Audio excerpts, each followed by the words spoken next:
જો ઈશ્વરે આપણને જે બાઇબલ આપ્યું છે ને એ અનુભવોનું પુસ્તક નથી આ.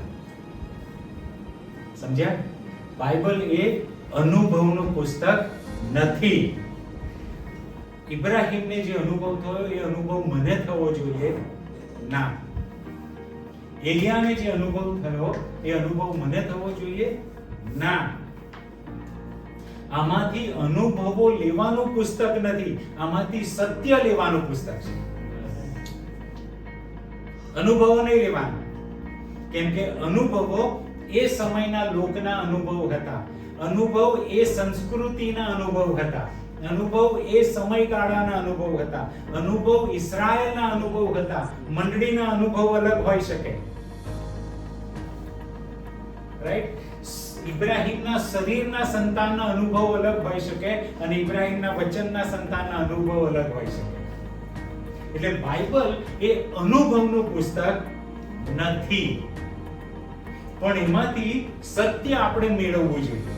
આ સત્ય મેળવવાનું પુસ્તક છે, અનુભવ મેળવવાનું નહીં. એનો અર્થ એ થયો કે બાઇબલમાં જે અનુભવો છે એને તમારે ને મારે એવી આશા નહીં રાખવાની કે એ જ અનુભવ મને થાય તો જ એ અનુભવ સાચો, રાઈટ? અથવા તો એવું નહીં કે મને જે અનુભવ થાય છે એ બાઇબલમાં નથી તો પછી આ અનુભવ ખોટો, એ પણ નથી.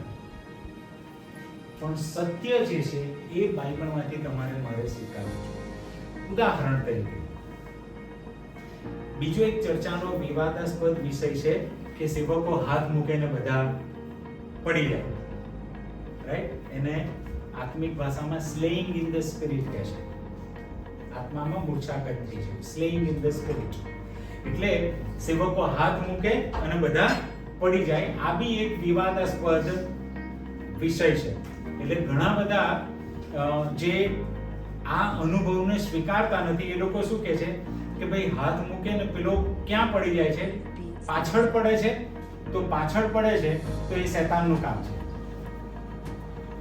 કેમ કે આપણે તો પ્રભુને તો આગળ પડવું જોઈએ. એટલે પેલો આગળ પડે તો કે આ પ્રભુનું કામ, પણ જો સેવક હાથ મૂકીને પેલો પાછળ પડે છે તો એ પ્રભુનું કામ નહીં. અને પછી એ લોકો એવું કે બાઇબલમાં બતાવો કઈ પડેલા. બાઇબલમાં કોઈ હાથ મૂકીને પાછળ પડેલા એવા કોઈ પડેલા નથી. તો પછી એ લોકો એવું કહે છે તો પછી આ બધું ખોટું. એટલે સાવધાન રહેવાનું કે બાઇબલ એ અનુભવનું પુસ્તક નથી. કોઈકને હાથ મૂકીને પેલો ઊંધો પડે, સીધો પડે, ડાબી બાજુ પડે, જમણી બાજુ પડે, મને નહીં ખબર એ બધું શું છે. પણ સત્ય એ છે કે ઈશ્વર સ્પર્શ કરે છે લોકો.